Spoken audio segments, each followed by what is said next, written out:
Meus amados, então vamos na página 78 ainda, falando sobre as qualificações do evangelizador. Então a gente já viu que tem que ser trabalhador, a gente se esforce, se engaje, que soe, né?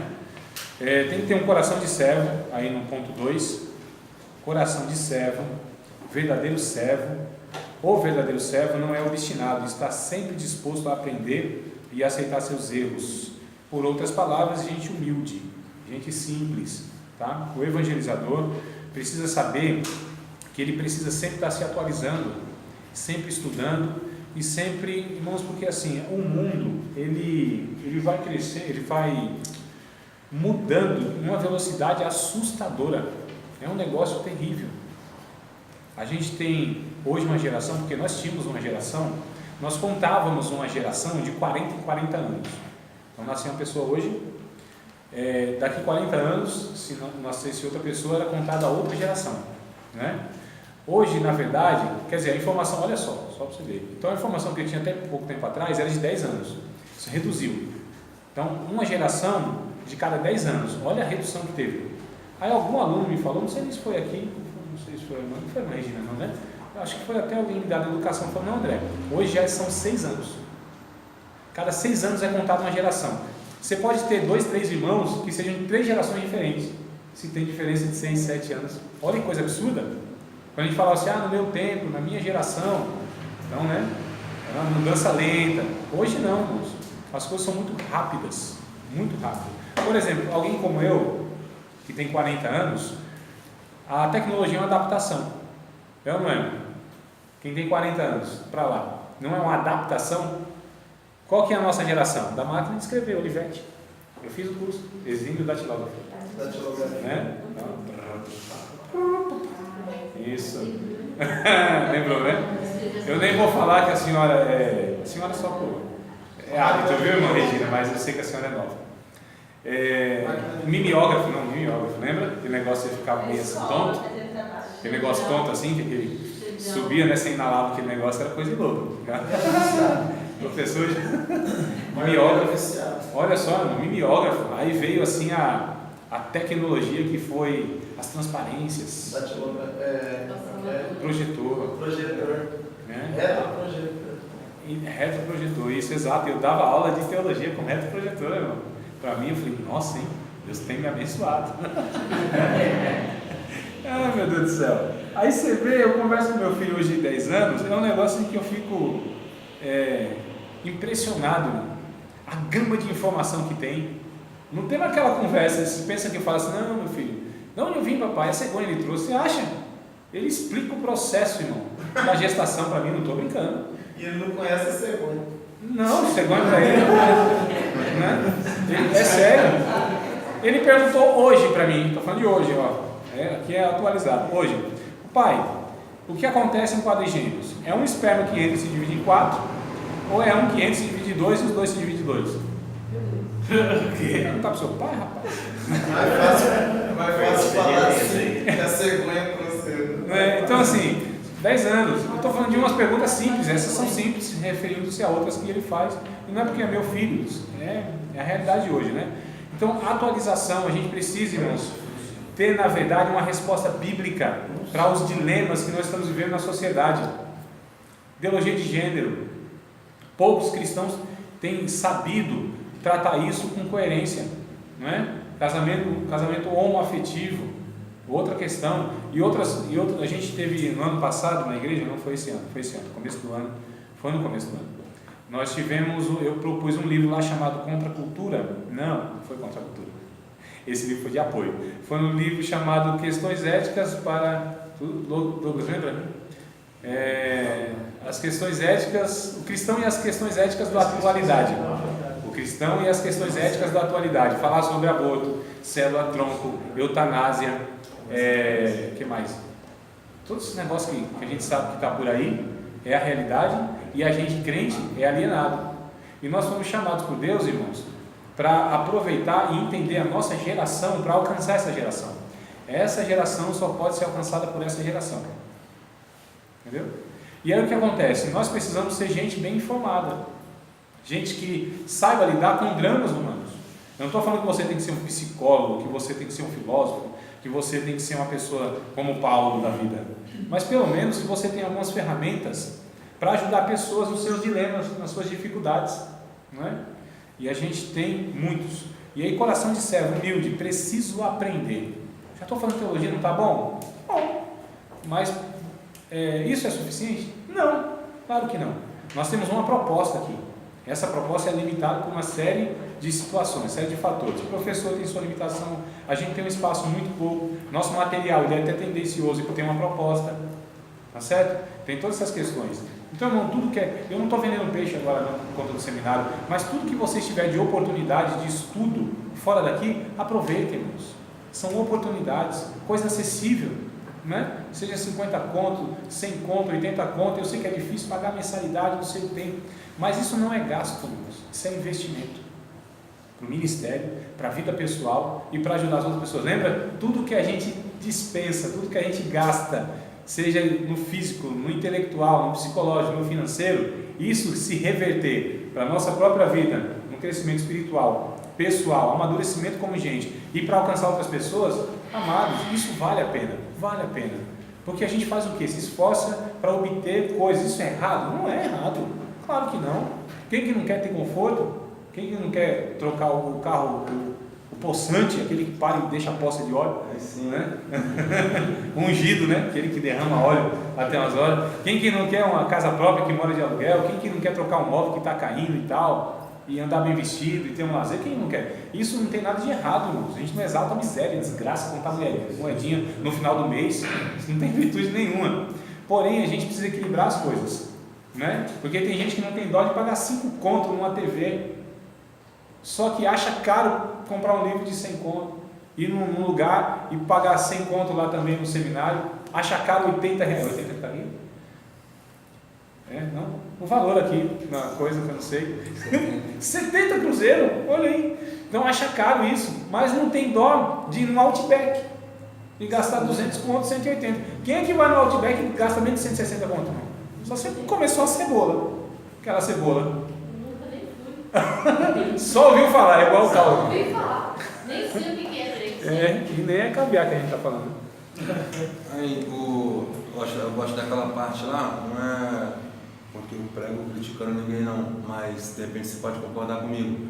Por exemplo, eles estão lá lendo que Isaías deixou escrito. Filipe chega e fala assim: ei, entendes tu que lê?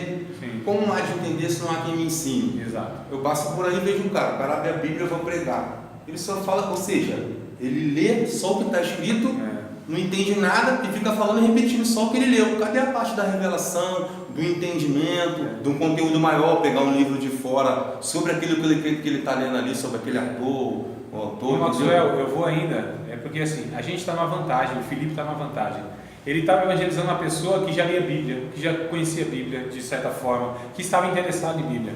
Então ele estava tudo ao seu favor, né? Agora, quando a gente encontra pessoas que elas não têm valores cristãos, que elas têm dilemas que a igreja não se propõe a responder, então aqui que entra a nossa necessidade de ter uma preparação que fuge, irmãos, desse quadrado, desse mundinho que nós criamos e chamamos de arraial evangélico, onde a gente se conhece, onde a gente conhece de uma linguagem própria, onde a gente parece que é alienado, o crente parece que é alienado, vive em outra realidade, acha que tudo é redondinho. Não, irmãos, nós vivemos em um mundo que é complicadíssimo, tá certo? As coisas não são tão simples assim. A gente não tem resposta para tudo como as pessoas necessitam, e é necessário, porque assim, eu vejo como todo esse amparato que nós temos tecnológico, científico, todo o conhecimento acumulado nesses anos, nesses séculos ou milênios todos, isso é ao nosso favor. Deus, Ele permitiu que isso acontecesse para que a gente, inclusive, aproveitasse disso. Nós não vemos o estudo como uma coisa espiritual. A mãe Regina, que é da área da educação, acho que vai concordar comigo, eu estava falando com um rapaz hoje, e assim, se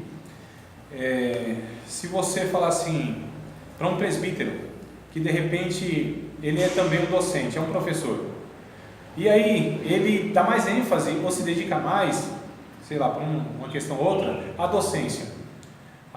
De repente até ele fala assim, não vou renunciar o meu presbiterato, ou seja, o exercício do presbitério na igreja, para me dedicar à docência, lá para o ensino médio, ensino fundamental, que seja. Como ele é visto? Opa, está renunciando ao ministério, está deixando alguma coisa mais importante. Agora, irmãos, quem está na área da educação, ou que pelo menos acompanha o que está acontecendo na educação, sabe que é tão necessário quanto um professor cristão na sala de aula, quanto um presbítero na igreja. Tanto quanto. A necessidade é igual. Só que a gente tem essa mentalidade, né? Que aquilo que a gente faz dentro da igreja é mais espiritual, é mais importante, ou é aquilo é ministério. Não, amados. Tem todo o universo é de Jesus, tá certo? Por direito, por criação. E também porque ele pagou o preço para resgatar toda a criação. Não tem nenhum centímetro quadrado de toda a criação que Jesus não diga, isso é meu. Nenhum centímetro quadrado de toda a criação. Se é dele, o que a gente tem que fazer? Ir lá e anunciá-lo, não é? Jesus precisa de um presbítero, lógico, na igreja local, para edificação da igreja, um dom ministerial, mas precisa também de um profissional na escola, cristão e profissional também, né, irmão? Não é cristão só não, é profissional também, tá certo? Sensato. Influencia. Sim. Se ele tiver caráter, Nossa. de caráter influencia. Eu vou pregar domingo, influência, sobre influência, pelo exemplo, Influencia. pela vida. Olha só que coisa linda, irmãos. Um menino, Gilead, não deixa eu esquecer, tá? Um menino que ele tem um pai ausente ou agressivo, uma mãe relapsa, num contexto de violência, que é o que a gente vive, não é só na Zona Leste, em muitos lugares e tal. Esse menino não sabe o que é autoridade, só sabe o que é autoritarismo, não tem limites, né? Ele obedece na pancada, com medo e tal. O único contato que ele tem e pode ter com uma figura paterna, um homem de verdade, talvez é o professor. Imagina esse professor cristão, cheio do Espírito Santo, irmão, resgatando esse menino. Olha só que coisa linda. Isso. Às vezes é o único lugar seguro que ele está dentro de uma sala de aula. Sim. Não, e o contato que ele vai ter com o homem, porque ali um homem de verdade, né? Um homem que é digno, que pode mostrar para ele o que é ser um homem, que não usa da sua brutalidade, que lhe dá afeto, lhe dá carinho. Talvez, irmãos, na escola, os professores são os únicos adultos que tocam a criança com carinho, com respeito. Eu estou falando muitos filhos de cristãos. Vocês percebem a importância da gente enxergar dessa macrovisão, essa cosmovisão, né, alargada? Diga aí, meu irmão, senão eu não esqueço, eu vou me empolgando. Não, pode Você responde. Tá bom. Tudo bem. Então a gente precisa entender essa demanda que a gente tem, irmãos, de nós nos prepararmos, cada um na sua vocação, cada um no entendimento que Deus chamou, cada um encontre o seu lugar no reino de Deus, e o reino de Deus extrapola aquilo que a gente faz na igreja. E eu não estou dizendo que a gente tem que negligenciar nada na igreja, eu só estou dizendo que a igreja não é o limite, irmãos, é o ponto de partida. A gente colocou a igreja como fim da vocação. Não, ali é o início da vocação, né? Ali é o ponto de partida, não é o ponto de chegada. Ali é a referência que a gente volta quando está meio perdido, a gente volta, né? Onde os irmãos nos protegem, onde a gente nos exercícios dos dons se edifica mutuamente, para que a gente saia desse lugar, aqui, esse espaço favorável. A maioria dos espaços evangélicos são favoráveis, eu quero entender isso, ou deveria ser isso, onde a gente se ajuda, onde é um lugar terapêutico, onde a gente recarrega as forças, onde a gente é ministrado por Deus através dos outros, né? Aí a gente sai daqui para quê? Para ir para esse inferno que é esse mundão. E nós somos chamados, já falei, para ir para o inferno, para ir para o céu, né? Vai para o inferno, irmão, para entrar assim nas bocadas, aí nas biqueiras, usando a linguagem bíblica, nos becos, nos valados e etc. Então a gente precisa sair, extrapolar, sair derrubar essas paredes. Tem uma igreja interessante aqui em Santo André chamada de igreja sem paredes. Só preciso saber se de fato isso é a proposta real, né? Essa igreja sem paredes, se eles saem daquele lugar. Se ali é só para ser ministrado e só para ser edificado, e cada um que foi equipado ali, melhor dizendo, equipado ali, ele é mandado, é enviado, como ovelha no meio de lobos, que Jesus disse que tinha que acontecer isso. Tá? Então, se é para morrer, vamos morrer pelo menos preparado. André, Diga. Algo que no estudo que eu estou fazendo, que me chamou bastante atenção, o tema me chamou a atenção e eu fui pesquisar a respeito disso. Sim. Como que a gente vê realmente a igreja? Como uma organização ou como um organismo vivo? Então mostra a diferença do que é quando a gente vê a igreja como uma organização, que é necessário também, mas que a gente tem olhado muito mais para isso como uma organização do que como um organismo vivo. Isso. Que a organização mostra a parte defeituosa da igreja, mas o organismo vivo não. Você olha pessoas como perfeito, como a perfeição de Deus. Então, quando você olha para a igreja como um organismo, você não encontra defeito.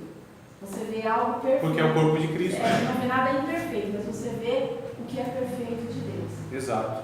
A igreja tem esses dois aspectos. A organização diz respeito à CNPJ, diz respeito à localização, diz respeito àquilo que é burocrático. Isso é a instituição e a organização, que é o mal necessário. O Bim já fala bastante sobre esse tema. Sobre isso, né? O BID é fenomenal. Ou a instituição é um mal necessário para viabilizar a igreja de Deus na sociedade, para servir o reino de Deus, que é maior do que ela mesma. Então, para a gente não confundir, é isso aqui, ó. Instituição, igreja e reino de Deus. São três coisas distintas. Quando a gente confunde essas coisas, dá problema. A instituição, ela serve a igreja, que é o corpo invisível, que é o organismo. A organização, a instituição serve, por sua vez, a igreja. E a igreja, ela não tem um fim em si mesma. A igreja não nasceu para ela. A igreja, ela não vive para ela. A igreja, que é o corpo vivo de Cristo, que localmente se reúne em muitos lugares, ela tem a finalidade de servir o reino de Deus, que é maior do que ela. Vocês percebem? A gente não pode confundir essas coisas. Então, a instituição é um mal necessário para viabilizar a igreja na questão social para atender o reino de Deus. E o reino de Deus glorifica Cristo. É simples assim? É simples, eu acho simples, eu não acho que não é? Quando a gente entende esse processo, então assim, a gente vai usar essa instituição, inclusive, para dar recurso à igreja, para servir o reino de Deus. Ó, tudo certinho, né, irmão? Tudo engrenado, tudo como manda o figurino do Espírito Santo. É a gente confundir os negócios. Aí tem se não precisa da instituição, eu sou a igreja, está errado. Não é? Não, a instituição é a igreja, está errado. A igreja é o reino de Deus, está errado. O reino de Deus não precisa de uma organização, está errado. Vocês percebem? A gente precisa ter um bom senso e harmonizar tudo isso e colocar cada coisa no seu devido lugar, dar atenção a cada coisa justamente e saber que o final é o reino de Deus. Então a gente vai usar esses meios para alcançar o fim, que é o que? Anunciar o reino de Deus. É simples, não é? Então vamos pôr em prática.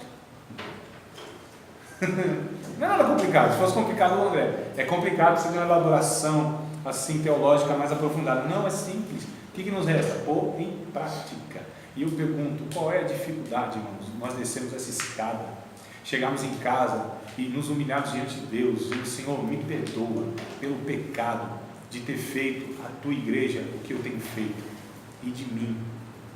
Porque Deus cobrará de nós, mas eu não quero nem entrar nesse meio, não, senão eu já vou pegar aqui igual que os pregadores falam, culpa, medo. Aí eu já coloco o inferno aqui como uma possibilidade. Vocês vão ver se não tem arrependimento. Tu que é quem? É tu que quer falar? Não, você tinha falado assim que o mundo em si é de Deus. Mas e quando a palavra diz que o mundo já é maligno? O que ele está querendo dizer? Tem no Novo Testamento, tem três expressões para se referir a mundo. Mundo como pessoa, mundo como sistema falido e regido por Satanás e mundo como cosmo, criação. Quando a Bíblia diz assim, Deus amou o mundo, que mundo é esse que está falando? Pessoas. Né? O Deus desse mundo cegou o entendimento do céu. Quem é o Deus desse mundo? Desse sistema corrupto regido por Satanás. Então a gente precisa entender o texto que está dentro do contexto. Quando Deus ele é criador do mundo, ele é criador de tudo que existe. Agora, quando a Bíblia diz que o mundo jaz no maligno, ó, o termo, esse termo jaz vem de jazer, jazigo. Né? Então, aqui já tem um império da morte, que é regido por Satanás, corrupto. onde tudo gera morte, inclusive a religião. A religião gera morte. Isso tudo é governado. Vocês não acreditam, irmão, que Satanás também tem religião? Não é? E algumas, inclusive, tem nome assim, igreja evangélica. Vocês pensaram em islamismo, né? Alguma coisa assim, né? Espiritismo e tal, não. Algumas igrejas evangélicas, que são mais antros de Satanás, são mais sinagogas de Satanás do que igreja de Cristo, isso é fato. Então é um mundo nesse sentido, de pessoas, sempre pessoas. E o próprio mundo criação também, que é outro sentido que a gente despreza. Porque tudo isso será resgatado, redimido, no final por Cristo. E o que a gente está fazendo? Cooperando, porque Jesus está no processo. Já começou o processo, né? A cruz efetivou esse negócio, explicitou esse negócio na história, mas desde a eternidade já está no processo. Desde sempre, desde a queda dos anjos, começou um processo de resgate da humanidade. Aí Deus cria o mundo, os homens, criação, né? Como um berço para receber a humanidade. Aí cria a humanidade, aí a humanidade cai, tem a ruptura em Adão, no casal. Aí Deus ali começa o processo de resgate na história, mas já começou na eternidade.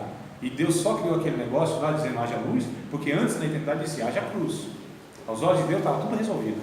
Aí entrou o processo histórico, e nós somos o processo histórico.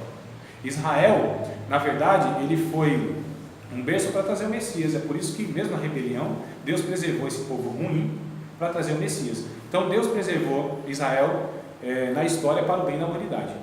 Hoje a igreja, ela é preservada na humanidade para o bem da história. Tudo vai acabar bom, ou bem, do fim que Deus planejou, porque a igreja viabiliza isso. Só a igreja? Não, mas é o que Deus prefere, é a igreja. Agora só a igreja? Não. Aí tudo e todos estão sujeitos ao reino de Deus, não ainda conscientemente e não ainda voluntariamente. É por isso que a gente ora: Senhor, venha o teu reino. Sobre nós não, porque nós somos o reino de Deus. Nós estamos no reino de Deus, nós somos a ferramenta principal do reino de Deus, que é o seu corpo. Pelo seu Espírito, ele age através das nossas vidas. Então, quando alguém quer ver Deus, a quem ele tem que enxergar? Eu, irmãos, que sou quem? Um pequeno Cristo. Cristão não é um pequeno Cristo? Eu sou um cristão, um pequeno Cristo. Aí, quando quer ouvir Deus, eu falo. Quando ele quer receber um abraço de Deus, eu abraço. Quando ele quer uma orientação de Deus, sou eu que oriento. Quando ele perdeu a referência do que é certo e errado, eu sou a referência, o paradigma dessa humanidade corrupta, sem exemplo. É o que eu vou falar domingo. Influência, exemplo, tá certo, irmão? Sobre que a gente hoje é persuadido, as pessoas persuadem, é diferente de influência. Influência é quando eu levo a pessoa a ser quem eu sou, não obedecer o que eu falo. É o que Jesus fez. É por isso que todo mundo que entendeu o recado de Jesus, a mensagem de Jesus, quer ser como ele é. Influência, exemplo. Aí hoje nós temos ídolos, acabaram-se os heróis, irmãos. Só no cinema que está voltando. Mas heróis, aquela figura, meu pai é meu herói, o herói tinha virtude moral, era honesto. Você não via herói? Tem um herói que estuda, e ele, por isso que ele voltou aí também, que é o Homem-Aranha. Cara que estuda, irmão. Faculdade faz, inclusive, não é? Gente que tem moral, que é honesto, que se sacrifica, deixa o seu bem de lado, o seu amor, sua afetividade, porque ele atende um bem maior, ele renuncia a si próprio. Então herói é uma coisa, ídolo é outra. Ídolo é aquela pessoa que eu admiro pelo que ela tem, não pelo que ela é. É por isso que pode ser um traficante meu ídolo, um adúltero meu ídolo, um mentiroso meu ídolo, tendo dinheiro, fama, irmão, é o que a gente vê aí que, né? Ídolo. Nós somos uma geração idólatra. Eu não quero nem falar dos evangélicos, porque é mais ou menos isso aí também, em outro sentido, né? Mas herói tá difícil, hein, irmão? Só não pode botar como ídolo do Corinthians, né? Pelo amor de Deus. Do quê? Não, só não pode colocar como ídolo do Corinthians, né? Deixa o Flamengo caminhar. Não, mas é tudo pouco da fiel. Tá aí, ó. Doença aqui em São Paulo, vai pro Corinthians. Não é da fiel, não mexe não, mano. O negócio aí, deixa quieto aí, senão vai dar espontamento pra tudo. Vocês entendem, irmão? O teor do negócio? Né? Tu queria falar mais alguma coisa? Não, mas tá bom. Alguém quer perguntar alguma coisa? Tem 2 minutos para desespero de alguns ainda, tem 2 minutos. Então tudo bem, vou para outro ponto aqui. Então, coração de servo, humilde e tal, e tal, e tal. Amar a palavra é o mínimo que a gente entende que um evangelizador ele precisa ter, amor à Bíblia Sagrada. Porque eu fico desconfiado de gente que está falando o quê, se não ama a Bíblia? Quais são os conteúdos? Diga, eu sabia que tu tinha, era a revelação que veio antes. Nem tu sabia, mano. Mas assim diz o Senhor, diga aí, estou brincando. Sobre o amor à palavra. É. Vamos se falar do que a gente conversou. Sobre o desânimo, sobre eu vou ler, hoje eu não vou ler. Sobre esse amor à palavra, o que se encaixa? O desânimo se encaixa ao amor da palavra? Estou desanimado, desanimei de ler a Bíblia, parei de ler a Bíblia. Então não entra esse amor todo. Não entra. Sabe, eu tenho amor, mas às vezes dá o desânimo. Então se encaixa. Não namora ainda, né, direto? Não, ainda não. Tá bom, os irmãos são casados ou namoram, vão entender mais ou menos o que eu vou tentar querer, ou tentar, né, dizer, expressar. Eu às vezes fico desanimado com a minha esposa, mas não deixo de amá-la.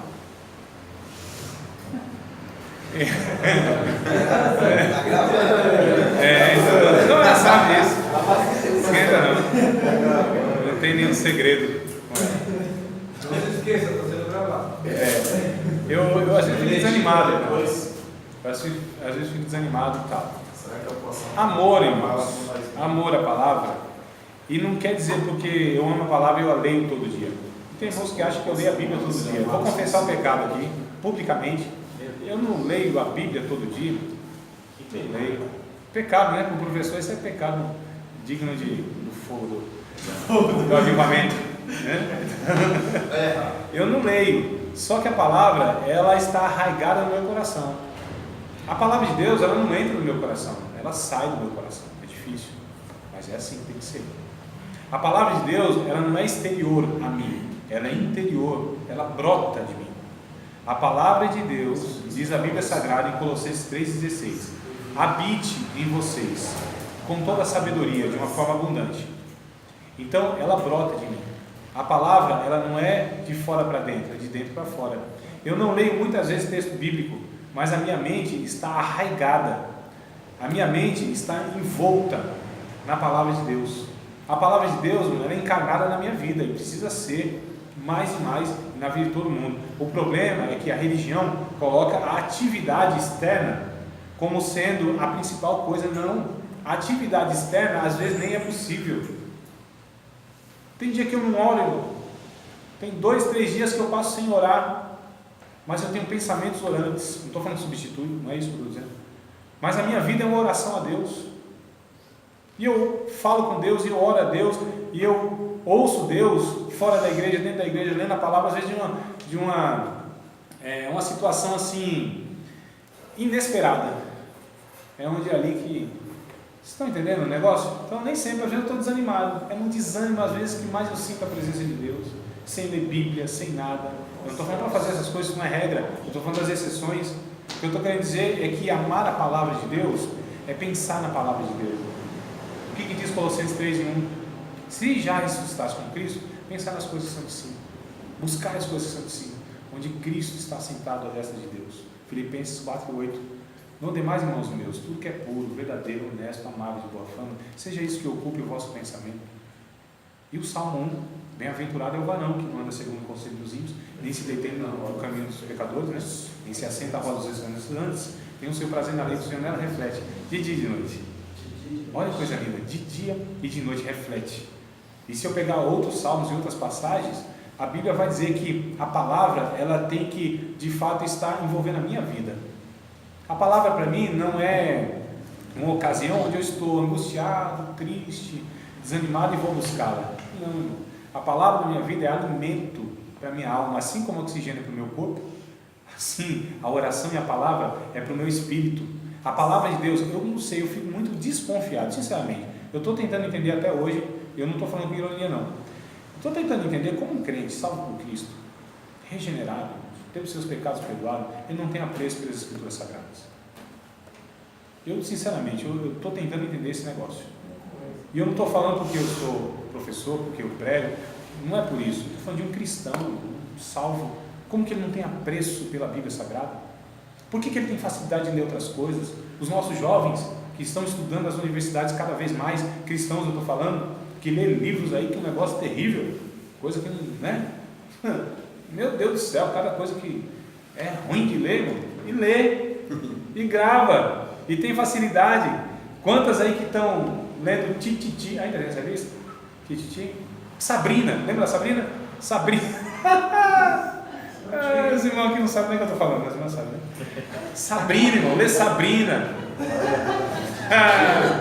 Tem, né? Lê Sabrina e tal. Aí quando vai ler a Bíblia, eu tenho sono, irmão. Se estiver lendo meia-noite também, depois do dia cansado, fica difícil, né? Mas eu digo que você não tem apreço pela Bíblia. A Bíblia é um negócio estranho, ou é uma caixinha de promessa onde eu vou lá e pego, que tinha, né? Graças a Deus que sumiu aquele negócio do mapa, né? Sumiu. Tem nada, foi fogo, velho. Foi fogo para não Isso. Meu Deus, mas só faltava um papagaio para dar corda e pegar lá o negócio. É a mesma coisa. Então a Bíblia é sagrada, eu fico desconfiado. Eu fico mesmo, não entendo, não consigo, não entra na minha cabeça esse negócio de crente, salvo, não ter apreço pela Bíblia. Não identifica a voz de Deus pela palavra exposta. Eu não sei como que é esse negócio. Mas é o som do pandeiro, aí pronto, lascou. É não? No ré menor da guitarra, aí... A maioria do Nordeste gosta do forró. Não é verdade, irmão? Não é um negócio que vocês acham estranho, ou só eu que acho estranho? Aí quer pregar, não sabe nada. Vocês percebem, irmãos? Então amar a palavra é de fato amar a Bíblia Sagrada, entendendo-a. Veja bem, entendendo-a que é Deus falando conosco, que é a diretriz na nossa vida, que é a bússola em muitos momentos onde a gente se encontra perdido, confuso diante de situações. É um mapa, irmão, que não nos deixa perder a viagem.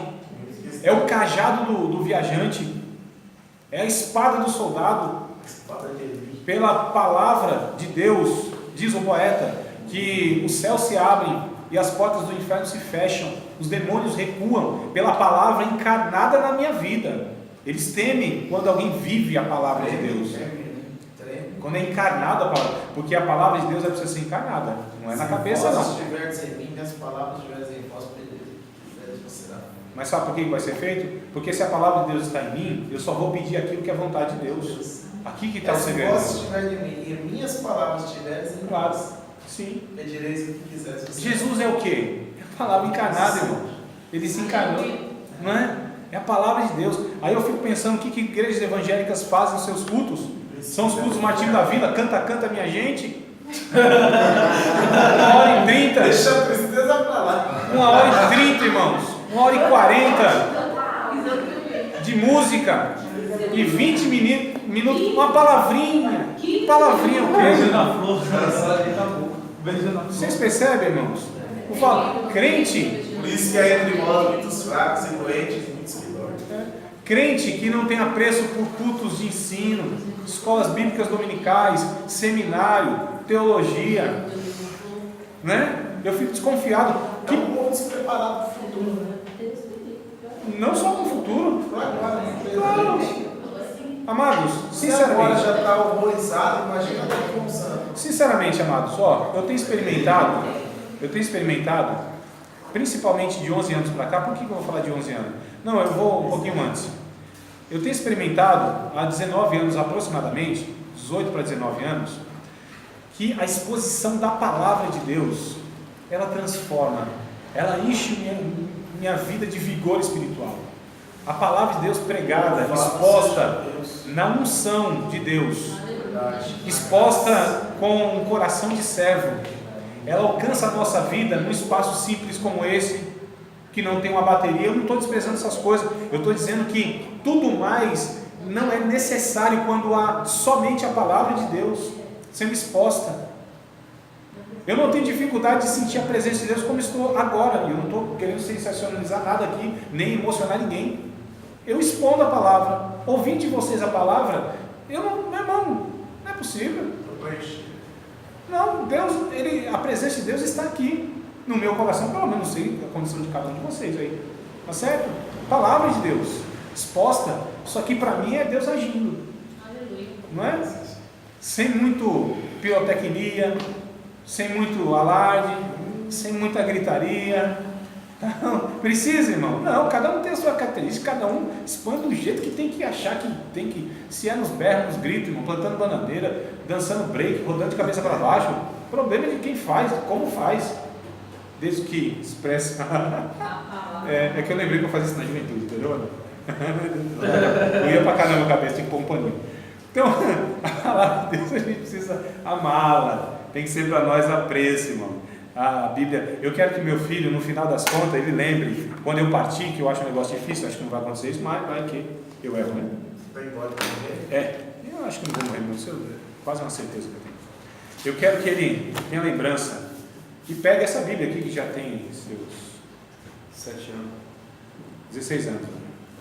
Nossa. Pega essa Bíblia aqui e meu filho, ele pega assim, olha e fala, nossa, meu pai amava a palavra de Deus, olha. Meu pai, inclusive, eu lembro, estou imaginando aqui hipoteticamente meu filho, depois lá, né? Eu lembro meu pai, ele reservava algumas horas ou algum tempo, diariamente, né? Para estudar a palavra de Deus.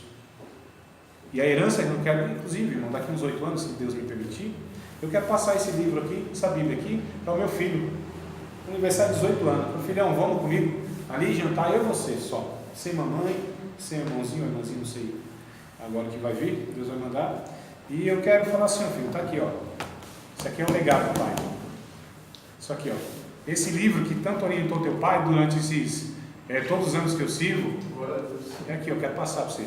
Anda nesse caminho, cumpre ele, vive essa palavra que o teu pai acredita e vive por ela. Está aqui, filho, ó. Isso aqui vai te nortear para o céu, isso aqui vai te dar esperança em momentos difíceis.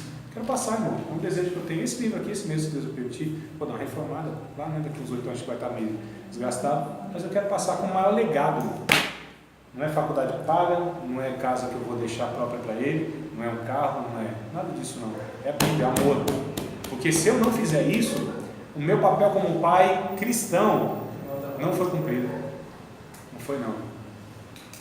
Se o meu filho não enxergar isso em mim, eu acho que eu falhei. Em algum ponto aqui. Palavra de Deus. E se eu não conseguir passar isso para o aluno, eu também falhei como professor. E se eu não consigo passar isso para alguém que me ouve, eu também falhei como pregador. Tá certo? Então eu queria que vocês pensassem nessa questão. Se nós somos evangelizadores e a gente... A maioria dos filhos